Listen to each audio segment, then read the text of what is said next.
Hi hello friends, welcome back to my channel. ನಾನು ಸಂಗೀತ. ಎಲ್ಲರೂ ಹೆಂಗದಿರಿ? ಆರಾಮದಿರೇನ್ರಿ? ನಾನು ಕೂಡ ಆರಾಮದೀನಿ ನೋಡ್ರಿ. ತುಂಬ ದಿನ ಆದಮೇಲೆ ವಿಡಿಯೋನ ಹಾಕ್ತಾಯಿದ್ದೀನಿ. ದಯವಿಟ್ಟು ಸಾರಿ ನೋಡ್ರಿ. ಇನ್ಮೇಲೆ ಡೈಲಿ ವಿಡಿಯೋನ ಹಾಕಬೇಕಂತ ಅಂದ್ಕೊಂಡಿನಿ. ಕಂಟಿನ್ಯೂ ಆಗಿ ವಿಡಿಯೋ ಹಾಕೋದಕ್ಕೆ ಟ್ರೈ ಮಾಡ್ತೀನಿ ನೋಡ್ರಿ. ಟ್ರೈ ಎಲ್ಲ ಇನ್ಮೇಲೆ ಡೈಲಿ ಹಾಕ್ತೀನಿ ನೋಡ್ರಿ. ಇದು ನೋಡ್ರಿ ಶ್ರಾವಣದಾಗಿಂದ ವಿಡಿಯೋ ಐತಿ. ತುಂಬಾ ಲೇಟಾಗಿ ಹಾಕ್ತಾಯಿದ್ದೀನಿ. ಎಲ್ಲರೂ ಕೂಡ ಸಾರಿ ನೋಡ್ರಿ, ಯಾಕಂದ್ರೆ ಟೈಮ್ ಸಿಕ್ಕಿದ್ದಿಲ್ಲ. ಹಾಗಾಗಿ ಆಲ್ರೆಡಿ ನಾನು ಒಂದು ವಿಡಿಯೋನ ಶೇರ್ ಮಾಡ್ಕೊಂಡಿದ್ದೆ ನೋಡ್ರಿ, ನಮ್ಮ ಕಾಕರು ಡೆತ್ ಆಗಿದ್ರು ಅಂಥೇಳಿ. ಹಾಗಾಗಿ ನನಗೆ ಈ ಸಲ ಶ್ರಾವಣದೊಳಗೆ ಅಷ್ಟೊಂದು ಮನಸ್ಥಿತಿ ಸರಿಯಾಗಿದ್ದಿದ್ದಿಲ್ಲ ನೋಡ್ರಿ. ಯಾಕಂದ್ರೆ ಪದೇ ಪದೇ ಅದೇ ನೆನಪಾಗ್ತಾಯಿತ್ತು. ಹಾಗಾಗಿ ನನಗೆ ಈ ಸಲ ಶ್ರಾವಣ ಮಾಸ ಯಾಕಾದರೂ ಬಂತ ಹೇಳಿ ಅಂತ ಅನ್ಸಾಕತ್ತಿತ್ತು.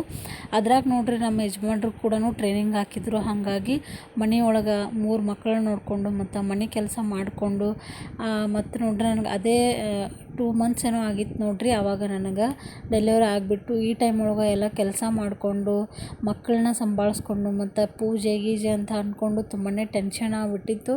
ಆ ಟೆನ್ಷನ್ ಒಳಗೂ ನೋಡ್ರಿ ನಮ್ಮ ಕಾಕರು ನೆನಪು ಮಾಡಿಕೊಂಡು ಏನಿಲ್ಲ ಅಂದರೂ ಡೈಲಿ ಒಂದು ಸಲ ಅವ್ರು ನೆನೆಸ್ಕೊಂಡು ಅಳೋದು ಆಗ್ಬಿಟ್ಟಿತ್ತು. ಆ ರೀತಿ ಆಗಿತ್ತು ನೋಡ್ರಿ ನನಗೆ.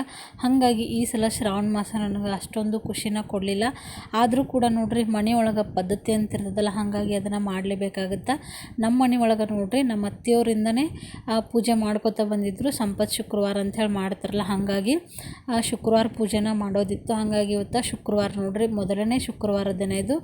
ಬೆಳಗ್ಗೆ ಎಲ್ಲ ಅದು ಎದ್ಬಿಟ್ಟು ಆಲ್ರೆಡಿ ನೋಡ್ರಿ ನಮ್ಮ ಮನೆಯವರು ಹೋಗ್ಬೇಕಾದ್ರೆ ಹೊರಗಿನ ಕಸ ಒಳಗಿನ ಕಸ ಹೊಡೆದ್ಬಿಟ್ಟು ಆಮೇಲೆ ಮನೆ ಕೂಡ ಒರೆಸಿದ್ರು ಅವರು. ನನಗೆ ನೋಡ್ರಿ ತುಂಬಾ ಹೆಲ್ಪ್ ಮಾಡ್ತಾರೆ ನಮ್ಮ ಮನೆಯವರು. ಈ ರೀತಿ ಗಂಡನ ಪಡೆಯೋದಕ್ಕೆ ನಾನು ತುಂಬಾ ಪುಣ್ಯ ಮಾಡಿ ನೋಡ್ರಿ.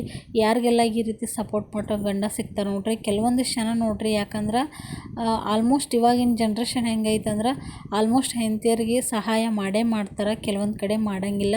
ನಾವು ಯಾಕೆ ಮಾಡ್ಬೇಕಂತ ಇರ್ತದೆ ನೋಡ್ರಿ. ಹಾಗೇನಿಲ್ಲ, ನಮ್ಮ ಯಜಮಾನ್ರು ನನಗೆ ತುಂಬಾ ಸಪೋರ್ಟ್ ಮಾಡ್ತಾರವರು. ಅವ್ರು ಬೆಳಗ್ಗೆ ಹೋಗೋದಿದ್ರು ಕೂಡ ನನಗೆ ಅವ್ರ ಕೈಲಿ ಎಷ್ಟಾಗುತ್ತಲ್ಲ ಅಷ್ಟನ್ನು ಕೆಲಸನ ಮಾಡಿಬಿಟ್ಟು ಹೋಗ್ತಾರೆ.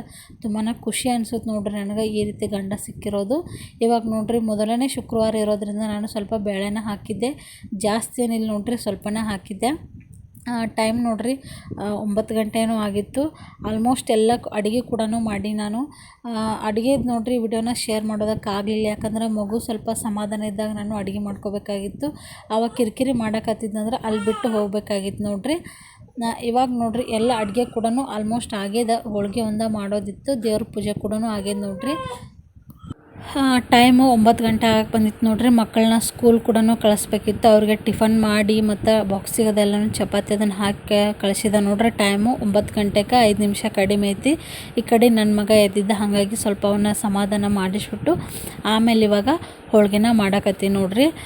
ಜಾಸ್ತಿ ಏನು ಹಾಕಿದ್ದಿಲ್ಲ, ಯಾಕಂದ್ರೆ ಅಷ್ಟೊಂದು ಯಾರೂ ಸ್ವೀಟನ್ನು ಇಷ್ಟಪಟ್ಟು ತಿನ್ನೋಂಗಿಲ್ಲ ನೋಡ್ರಿ. ನಾನು 3 ಶುಕ್ರವಾರ ಕೂಡ ಇಲ್ಲೇ ಜಗಲಿ ಪಕ್ಕನೇ ಮಾಡ್ತೀನಿ. ಲಾಸ್ಟ್ ನೋಡ್ರಿ ಗ್ರ್ಯಾಂಡಾಗಿ ಮಾಡ್ತೀವಿ ನಾವು, ಹಾಗಾಗಿ ಅಲ್ಲೇ ಮಾಡಿದ್ದೆ ನಾನು. 3 ವಾರ ಕೂಡ ನೋಡ್ರಿ ತುಂಬಾ ಸಿಂಪಲ್ಲಾಗಿ ಮಾಡ್ತೀವಿ ಇದೇ ರೀತಿ. ಫಸ್ಟ್ನೇ ವಾರ ನಾನು ಬೇಳೆಗೆ ಹಾಕಿದ್ದೆ, ಮತ್ತು 2ನೇ ವಾರ ಮತ್ತು 3ನೇ ವಾರ ನೋಡ್ರಿ ನನಗೆ ಬೇಳೆ ಹಾಕೋದಕ್ಕೆ ಕಾಲಿಲ್ಲ. ಹಾಗಾಗಿ ಪಾಯಸ, ಶಾವಿಗೆ ಮತ್ತು ಶಿರಾ ಈ ರೀತಿಯಾಗಿ ಏನಾದರೂ ಮಾಡಿ ನಾನು ಎಡ್ಡಿನ ಹಿಡಿದೆ ನೋಡ್ರಿ. ನೋಡತ್ತಿರಲ್ಲ ಇಲ್ಲಿ ಹೋಳ್ಗಿನ ಮಾಡಕತ್ತೀನಿ. ಈ ಟೈಮ್ ಒಳಗೆ ಏನು ಅನಿಸ್ತದೆ ಅಂದ್ರೆ ನೋಡ್ರಿ ನನಗೆ ಯಾಕಾದರೂ ಈ ರೀತಿ ಹಬ್ಬ ಬರ್ತಾವೆ ಅಂತ ಅನಿಸ್ತದೆ. ಯಾಕಂದ್ರೆ ಇಂಥ ಸಣ್ಣ ಮಗುನ ಇಟ್ಕೊಂಡು ಮತ್ತು 2 ಮಕ್ಕಳನ್ನ ಸ್ಕೂಲ್ ಕಳಿಸ್ಕೊಂಡು ಇಷ್ಟೆಲ್ಲ ಕೆಲಸ ಮಾಡಬೇಕಲ್ಲ ನಾನು ಅಂಥೇಳಿ ನನಗೆ ತುಂಬಾ ಕಷ್ಟ ಅನ್ಸತ್ತಿತ್ತು.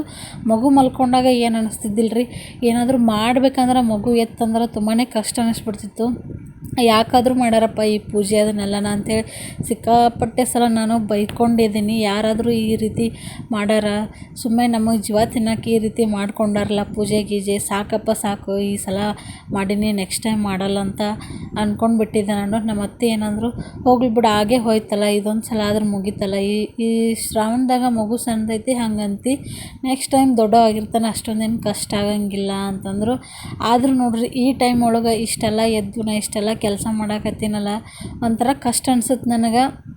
ಆದ್ರೆ ಮತ್ತು ಮನೆಯೊಳಗೆ ಸಿಚುವೇಶನ್ ಹೆಂಗೈತೆ ನೋಡ್ರಿ, ಹಂಗೆ ಇರಲೇಬೇಕಾಗತ್ತೆ. ಒಂದೊಂದು ಸಲ ಅನಿಸುತ್ತೆ ಇಷ್ಟು ಬೇಗ ನಾನು ಎಲ್ಲನೂ ಎದ್ದು ಕೆಲಸ ಅದು ಮಾಡಕತ್ತೀನಿ, ಫ್ಯೂಚರ್ ಒಳಗೆ ಏನಾದರೂ ಸೊಂಟ ನೋವು ಏನಾದರೂ ಬರ್ತದೋ ಏನೋ ಅಂಥೇಳಿ ಭಯ ಆಯ್ತು ನೋಡ್ರಿ ನನಗೆ. ನೋಡೋಣ, ಆದರೂ ಕೂಡ ನೋಡ್ರಿ ಇನ್ನೂ ನಾವು ಇಷ್ಟಾದರೂ ರೆಸ್ಟ್ ಮಾಡೀವಲ್ಲ, ನಮ್ಮದು ಬೆಟ್ರ್ ಅಂತ ಅನಿಸುತ್ತೆ. ಕೆಲವೊಂದಿಷ್ಟು ಜನ ನೋಡ್ಬೋದು ನೀವು, ಡೆಲಿವರಿ ಆದ ತಕ್ಷಣವೇ ಅವರೆಲ್ಲನೂ ಕೆಲ್ಸಕ್ಕದು ಹೋಗ್ತಾರೆ, ಮಗು ಅದನ್ನೆಲ್ಲನೂ ಎತ್ಕೊಂಡು ಹೋಗಿರ್ತಾರೆ. ನಮ್ಮ ಕಡೆ ನೋಡ್ರಿ ಮಗು ಅದೆಲ್ಲನೂ ಹೊರಗಡೆ ಒಯ್ಯಬಾರ್ದು, ದೃಷ್ಟಿ ಆಗುತ್ತೆ, ಹಂಗೆ ಹಿಂಗೆ ಅಂತ ಏನೇನೋ ಹೇಳ್ತಾರೆ. ಮಾಡ್ತಿರ್ತಾರೆ. ಇವಾಗ ನೋಡ್ತಿರ್ಬೋದು ನೀವು, ರೋಡ್ ಸೈಡ್ ಅದೆಲ್ಲನೂ ಅಲ್ಲೇ ಜೋಳಿಗೆ ಕಟ್ಟಿರ್ತಾರೆ, ಅಲ್ಲೇ ಇದನ್ನೆಲ್ಲ ಮಾಡ್ತಿರ್ತಾರೆ. ಅವ್ರನ್ನೆಲ್ಲ ನೋಡಿದ್ರೆ ನಾವೇನು ದೊಡ್ಡದೇನು ಮಹಾ ಅಂತ ಅನ್ಸಂಗಿಲ್ಲ ನೋಡ್ರಿ. ಯಾರಿಗೆಲ್ಲ ಈ ಮಾತು ಕರೆ ಅನಿಸುತ್ತೆ ಹೇಳ್ರಿ, ಕಮೆಂಟ್ ಮಾಡಿ ಹೇಳ್ರಿ. ಮತ್ತು ನಿಮ್ಮ ಬಾಣಂತನ ಹೆಂಗಿತ್ತು, ಮತ್ತು ನಿಮಗೂ ಯಾರಿಗಾದ್ರೂ ಈ ರೀತಿ ಸಿಚುವೇಶನ್ ಇದ್ದರೆ ಹೇಳ್ರಿ. ಇವಾಗ ನೋಡ್ರಿ ಮನೆಯೊಳಗೆ ಜಾಸ್ತಿ ಜನ ಇರೋಂಗಿಲ್ಲ, ಹಾಗಾಗಿ ನನ್ನ ಪರಿಸ್ಥಿತಿ ಏನೈತಲ್ಲ ಅದೇ ರೀತಿ ಪರಿಸ್ಥಿತಿ ಜಾಸ್ತಿ ಜನ ಅನುಭವಿಸ್ತಾರಂತ ಅಂದ್ಕೊಂಡು ನೋಡ್ರಿ. ಯಾಕಂದ್ರೆ ಒಬ್ಬರು ಇಬ್ಬರು ಇರ್ತಾರೆ, ಹಾಗಾಗಿ ಮನೆಯೊಳಗೆ ಜನ ಇದ್ರೆ ಅಷ್ಟೊಂದು ಕಷ್ಟ ಅನ್ಸಂಗಿಲ್ಲ. ಇಲ್ಲ ಅಂದ್ರೆ ನಮ್ಮ ಥರ ಈ ರೀತಿ ಜೀವನನ ಮಾಡಬೇಕಾಗತ್ತೆ. ನನಗಂತೂ ನೋಡ್ರಿ ಸಿಕ್ಕಾಪಟ್ಟೆ ಬೇಜಾರು ಆಕೈತಿತ್ತು. ಯಾಕಂದರೆ 2 ಪ್ರೆಗ್ನೆನ್ಸಿ ಮತ್ತು ಡೆಲಿವರಿ ಒಳಗೆ ನನಗೆ ಮನೆ ತುಂಬ ಮಂದಿದ್ರು, ಅಷ್ಟೊಂದು ಕಷ್ಟ ಅನಿಸಿದ್ದಿಲ್ಲ. ಈ ಸಲ ತುಂಬಾ ಕಷ್ಟ ಅನ್ಸುತ್ತೆ ನೋಡ್ರಿ. ಅಡುಗೆ ಎಲ್ಲನೂ ಆಯ್ತು ನೋಡ್ರಿ. ಇವಾಗ ನೋಡ್ರಿ ಎಡೆ ಹಿಡಿದ್ಬಿಟ್ಟು ಕಾಯಿನ ಹೊಡ್ದೀನಿ. ಈ ರೀತಿಯಾಗಿ ಸಿಂಪಲ್ಲಾಗಿ 3 ವಾರ ಕೂಡ ನಾನು ಈ ರೀತಿ ಜಗಲಿ ಪಕ್ಕನೇ ಮಾಡ್ತೀನಿ.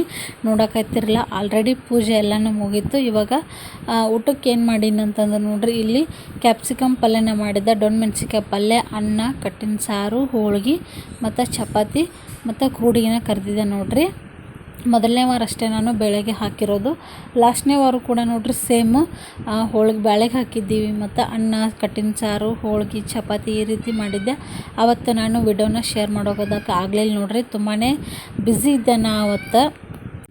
ಲಾಸ್ಟ್ ಶುಕ್ರವಾರ ಆಗಿರೋದ್ರಿಂದ ನೋಡ್ರಿ ಬೆಳಗ್ಗೆನೇ ಬೇಗ ಹೋಗಿಬಿಟ್ಟು ಮಾರ್ಕೆಟಿಗೆ ಹೋಗಿ ಎಲ್ಲದನ್ನು ಸಾಮಾನದು ತೊಗೊಂಬಂದೆ. ಯಾಕಂದ್ರೆ ಇವ್ರು ಇರಲಿಲ್ಲಲ್ಲ, ಹಾಗಾಗಿ ನಾನೇ ಮಾರ್ಕೆಟಿಗೆ ಹೋಗಿ ಮತ್ತು ನಾನೇ ಡೆಕೋರೇಷನ್ ಮಾಡಿ, ನಾನೇ ಪೂಜೆ ಮಾಡಿ, ನಾನೇ ಅಡುಗೆ ಮಾಡಬೇಕಾದ್ರೆ ತುಂಬಾ ಕಷ್ಟ ಆಯಿತು. ಮತ್ತು ಮಗು ನೋಡ್ರಿ ಅವ ಸಮಾಧಾನ ಇದ್ದಾಗ ಅಷ್ಟೇ ನಾನು ಅಡುಗೆನ ಮಾಡ್ತಿದ್ದೆ. ಆಮೇಲೆ ಮತ್ತು ನೋಡ್ರಿ ಮತ್ತು ಅವ್ನ ಎತ್ಕೊಂಡು ಸ್ವಲ್ಪ ಹಾಲದು ಕುಡಿಸಿ ಮತ್ತೆ ಈ ರೀತಿ ಕೆಲಸನ ಮ್ಯಾನೇಜನ್ನು ಮಾಡಿದೆ ನಾನು. ಹಾಗಾಗಿ ಫುಲ್ ಡೀಟೇಲಾಗಿ ವಿಡಿಯೋನ ಮಾಡ್ಕೊಂಡಿಲ್ಲ ನೋಡ್ರಿ. ಯಾವ ರೀತಿ ಡೆಕೋರೇಷನ್ ಆಗಿದೆ ಮತ್ತು ಪೂಜೆ ಯಾವ ರೀತಿ ಆಗಿದೆ ಅಂತ ಕಮೆಂಟ್ ಮಾಡಿ ಹೇಳ್ರಿ. ವಿಡಿಯೋ ಇಷ್ಟ ಆಗುತ್ತೆ ಅಂತ ಅಂದ್ಕೊಂಡು ನೋಡ್ರಿ. ನಿಮ್ಗೆ ವಿಡಿಯೋ ಇಷ್ಟ ಆಗಿದ್ರೆ ಲೈಕ್ ಮಾಡಿ, ಶೇರ್ ಮಾಡಿ, ಕಮೆಂಟ್ ಮಾಡಿ ಮತ್ತು ಸಬ್ಸ್ಕ್ರೈಬ್ ಮಾಡೋದನ್ನು ಮರಿಬೇಡ್ರಿ. ಇದೇ ರೀತಿ ಮತ್ತೆ ಮುಂದಿನ ವಿಡಿಯೋದಲ್ಲಿ